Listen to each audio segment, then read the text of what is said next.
കൃത്രിമമായി എങ്ങനെ ഒരു അരുവി ഉണ്ടാക്കാമെന്നുള്ള ഉത്തമ ഉദാഹരണമാണ്.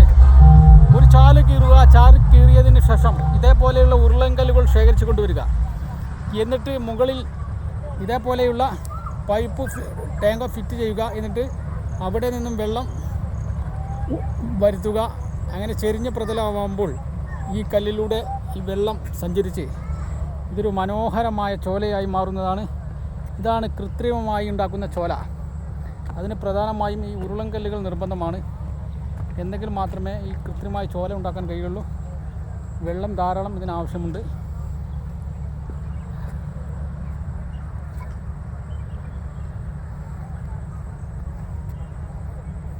ഇത് ഒരു അരുവിയുള്ള സ്ഥലത്ത് ഇതേപോലെ നമ്മൾ നിർമ്മിച്ചു കഴിഞ്ഞാൽ നമുക്ക് വളരെയധികം എക്സ്പെൻസ് കുറയും.